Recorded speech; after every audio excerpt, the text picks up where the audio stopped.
Hi everyone, so I get this a lot to share my entire skincare routine and for recommendations कि सबसे अच्छा face mask, moisturiser, cleanser, serum कौन सा है, cream कौन सा है, हमें क्या यूज़ करना चाहिए. So I decided to make an entire video on this topic. इसमें मैं ये भी शेयर करूँगी कि मेरा करंट रूटीन क्या है and particular skin care categories में मेरे फेवरेट प्रोडक्ट्स कौन से हैं. So let's get into the video.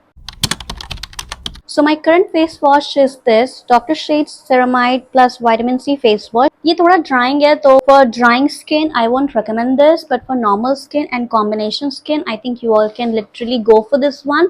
Even for oily skin, यहाँ पे for all skin types तो लिखा हुआ है लेकिन it's a bit drying, so not for dry skin people, but this face wash is so good. Vitamin C itself is amazing and ceramides. This does wonders, so you can definitely opt this face wash. I'm currently loving this one. और ये सारे face wash हैं जो मैंने अभी तक use करे हैं and जो काफी अच्छे हैं. एंड इसमें मेरा फेवरेट है फॉक्सटेल डेली डुएट क्लेंजर, क्योंकि ये मेकअप भी बहुत अच्छे से निकाल देता है. You don't have to use any makeup remover और क्लेंजिंग बाम, वो सब मैंने कभी यूज किया भी नहीं है टू बी ऑनेस्ट. बहुत लोगों का मानना यह है कि टोनर्स से कुछ नहीं होता है या टोनर्स यूजलेस है या फालतू में हाइप्ड है, but toners literally help you to tighten your pores and to literally hydrate your skin to a very extent, and उसके वजह से your pores gets hydrated, जिसके वजह से बाकी के स्किन केयर प्रोडक्ट्स होते हैं लाइक सेरम क्रीम, उन लोगों को बहुत मदद मिलती है टू सीप down into your skin very nicely. So yes, and my toners recommendation is this from plum. मैंने बहुत ज़्यादा टोनर्स यूज़ नहीं करे हैं, बट दिस प्लम रिसेंटली ये बहुत अच्छा टोनर है. ये बहुत ज़्यादा स्किन को हाइड्रेट करता है. So if you have very dry skin so you can go for this one. ये काफ़ी हाइड्रेटिंग है क्योंकि नॉर्मल स्किन वालों के लिए इतना ज़्यादा टोनर ज़रूरी है नहीं, ऑयली स्किन या कोई भी मोर देन ड्राई स्किन, क्योंकि हाइड्रेशन का बहुत अच्छा काम करता है. It also helps you to tighten your pores, so definitely oily skin can opt this. और ये मुझे पीआर में मिला था तो मैंने यूज़ किया एंड ये मुझे बहुत अच्छा लगा. It hydrates my skin so very well. Toners के और रिकमेंडेशंस हैं ये Cosrx का toner. This is AHA BHA clarifying toner. So if you have acne, if you have any marks, this is going to help you. ये बहुत ज़्यादा मेरे skin को स्मूथ फील करवाता है. So I think it's going to work for acne definitely, क्योंकि इसमें AHA BHA है and AHA BHA helps to clear out that first layer of your skin. So it's definitely going to be helpful for you. ये serum मैंने एक bottle already खत्म कर लिया है and this is my second bottle. Vitamin C Foxtale serum, this is superb. इसका पहला bottle मैंने अल्फा ब्यूटिन द ऑर्डिनरी के सेरम के साथ यूज किया है, जिसके वजह से मेरे सारे जो छोटे थोड़े बहुत भी स्पॉट्स थे ना, थोड़े वो सारे हट गए, because alpha arbutin and vitamin C works like magic together. So if you have a lot of pigmentation, बहुत ज्यादा दाग है, बहुत ज्यादा टैनिंग है, so try alpha arbutin and vitamin C serum together. पहले अल्फा आर्ब्यूटिन लगाना है, फिर विटामिन सी लगाना है. माय रिकमेंडेशंस, अल्फा आर्ब्यूटिन के लिए the Ordinary and vitamin C के लिए Foxtale this vitamin C serum. This is amazing. Currently मैंने जो सेरम फिनिश किया है वो है फॉक्सटेल का niacinamide clarifying serum. This is quite nice. इसके वजह से मेरे स्किन पे ग्लो बहुत ज्यादा आने लगा है, बहुत ज्यादा ग्लो आने लगा है. इसके वजह से लिटरली हेल्प्स टू लाइक रात तक मेरा स्किन बिल्कुल ग्लोई लगता है, just because I have this. Even though मेरा स्किन ड्राई हो जाता है just because of this. So this is an amazing option and because it has niacinamide, so it can help you for your acne or marks, especially marks, okay, because it's a clarifying serum. So yes, मेरे और serum के recommendations ये हैं जो कि बहुत अच्छे हैं, brands भी काफ़ी अच्छे हैं. कुछ इसमें थोड़ा costly है but it's worth it. So if you are very sincere or say serious for your skin, you should go for these. अभी जो क्रीम मैं यूज़ कर रही हूँ एक्चुअली ये फिनिश हो चुका है, इसमें यूज अब नहीं कर रही हूँ, ये फिनिश हो चुका है. This is Demelan cream. This is dermatologist recommended cream. इसमें ग्लाइकोलिक एसिड है, अल्फा आर्ब्यूटिन है एंड कोजिक एसिड है, which helps you to clear your skin. Clear in the sense tanning अगर है तो वो कंप्लीटली हट जाएगी and it will also help you to lighten your skin 1 to 2 shades. Yes, lightening your skin is possible, क्योंकि alpha arbutin जो इसमें है, मेन अल्फा आर्ब्यूटिन का काम ही होता है कि your skin, it will help कि आपका स्किन का जो मेलानिन प्रोडक्शन है वो कम हो जाए, रिड्यूस हो जाए, डिक्रीज हो जाए.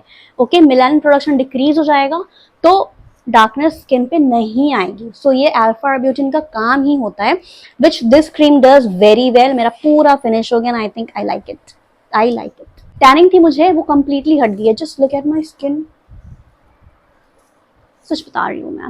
एंड डिफरेंस तो देख के पता चल ही गया होगा। मेरे कुछ क्रीम के रिकमेंडेशंस ये हैं, so you can definitely try these out. कुछ कुछ इसमें ऐसे हैं जिसमें डर्मेटोलॉजिस्ट के सजेशन की जरूरत पड़ सकती है, so you should definitely go for your dermatologist. और अगर कुछ थोड़ा भी कंफ्यूजन है, you can ask me in the comments, I will research it for you and tell you. Moisturiser जो मैंने करंटली खत्म किया है वो भी है फॉक्सटेल का। This is almost over, but one thing about this moisturiser is, जब स्टार्टिंग में ये मॉइस्चराइजर मैं यूज कर रही थी, it was everything was going well और बहुत हाइड्रेट भी कर रहा था, कुछ प्रॉब्लम नहीं थी, आई वॉज लाइकिंग इट।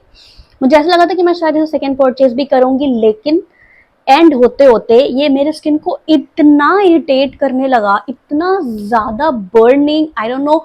इसमें जो एजलिक एसिड के बॉल्स है, आई थिंक मुझे तो ऐसा लगता है कि अनवांटेड है, क्योंकि मॉइस्चराइजर का काम होता है स्किन को हाइड्रेट करना और मॉइस्चराइज करना, और उसमें एजलिक एसिड की ज़रूरत नहीं थी, क्योंकि उसके वजह से ही मेरा स्किन हर्ट कर रहा है। अदरवाइज जब मैं उसे हटा के सिर्फ इसका मॉइस्चराइजर यूज़ करती हूँ तो बहुत हाइड्रेटिंग लगता है, बहुत स्मूथ फील होता है। तो मॉइस्चराइजर अच्छा है, बट इसमें एजलिक एसिड के बॉल्स नहीं होने चाहिए थे, बहुत हर्ट करते हैं मेरे स्किन को, बहुत।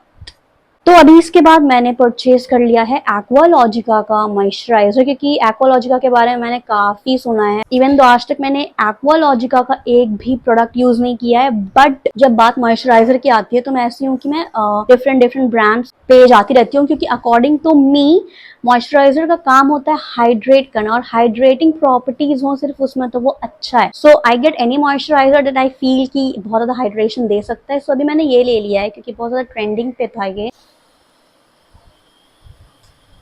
और मैंने इसे एक बार यूज किया भी है। So I really liked it, ये अच्छा है। You can opt this moisturiser definitely.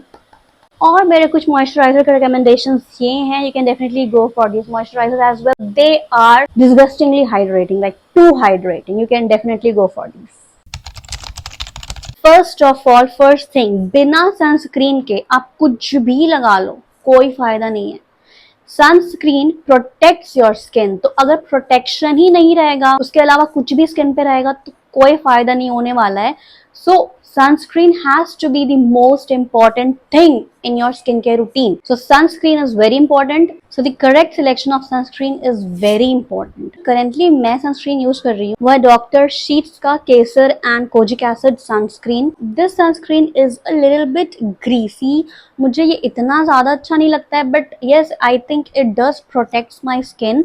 तो बस इसलिए मैं इसे यूज कर रही हूँ और खरीद लिया इसलिए यूज कर रही हूँ, अदरवाइज ये बहुत ग्रीसी है, मैं शायद दोबारा इसे लूँ भी ना। बट मेरा favourite sunscreen, my favourite sunscreen is beauty of Joseon sunscreen. वो इतना ज्यादा अच्छा है, like it melts into your skin, white cast भी नहीं देता है, it makes your skin look so dewy, so glowy, so bright. Production के साथ साथ वो स्किन को बहुत ज्यादा ब्राइटन भी करने में हेल्प करता है, वो बहुत ज्यादा अच्छा है। Even when you go into this sun, वो स्वेटिंग नहीं होती है। That is the most perfect sunscreen that I have ever use. और जब से वो सनस्क्रीन को मैंने यूज किया है ना, I think there is no sunscreen in comparison with that sunscreen, and I think मैं दोबारा वही लूंगी। This I am not liking this at all, बहुत ग्रीसी है, I don't like it. That sunscreen is magic, I think you should try it. And my sunscreen recommendations are here, so you can try any of these. And one more tip, your sunscreen should always be SPF more than 30. I try to buy always SPF 50 sunscreens, because higher the SPF, higher the protection, and you need your sunscreen to be much protective. My favorite face mask that I am in love, और बस यही दोनों market के face mask हैं जो मैं weekly use करती हूँ और मुझे बहुत ज्यादा पसंद है। So one is this Foxtale's skin radiance face mask, ये बहुत ज्यादा ट्रेंड में था and I think it's worth the hype. इसको मैंने बहुत ज्यादा यूज किया है, थोड़ा सा ही बचा है। It's amazing. It helps in skin lightening, to be very precise and very honest, because it has lactic acid. Lactic acid का काम ही होता है and removes each and every tanning. हो सकता है skin lightening ना भी करे if you have huge melanin production, but this definitely will remove your each and every little tanning, every little spot from your face. This is very amazing. और दूसरा favorite है मेरा ये Saint Botanica face mask. This is vitamin C face mask and it is amazing as well. इसमें बस थोड़ा सा ही बचा है, इसको भी मैं बहुत यूज करती हूँ. दिस हेल्प्स टू, दोनों का काम मोस्टली एक ही है, but it has vitamin C and it has lactic acid. So if lactic acid doesn't suits you can go for vitamin C. Vitamin C definitely suits everybody mostly. It also makes your skin really glowy and very brighten up in just one use. ये face mask हो सकता है कि sensitive skin वाले use नहीं कर पाए, क्योंकि ये थोड़ा सा जलता है. थोड़ा सा भी पानी अगर फेस पे रह गया तो ये बहुत जलता है. So I think sensitive skin के लिए ये नहीं है, बट ट्राई कर सकते हैं. If you dry up your skin really well only then you can use it. But these both face mask, they are OGs, amazing, best. For mask, one more recommendations comes up here. This is peeling solution 1 minute physical exfoliators. जो भी अभी तक use कर रहे हैं ना physical exfoliators, उन लोगों को ये नहीं पता है कि वो एक तो कुछ काम नहीं कर रहा है आपकी स्किन के लिए. फर्स्ट ऑफ ऑल मतलब परमानेंटली कुछ इलाज नहीं कर रहा है, बस ऊपर से उस टाइम आपको लगता होगा कि बहुत ज्यादा मेरी स्किन साफ लग रही है. वो सिर्फ इसलिए क्योंकि उसमें इतना ज्यादा रफ रहता है वो कि ऑब्वियसली जो भी स्किन पे होगा वो उसको हटा ही देगा. That is disgusting. मतलब मैं पहले वही यूज करती थी, खुद से भी डिस्गस्ट होता है मुझे कि मैं क्यों यूज करती थी. Physical exfoliators are worst.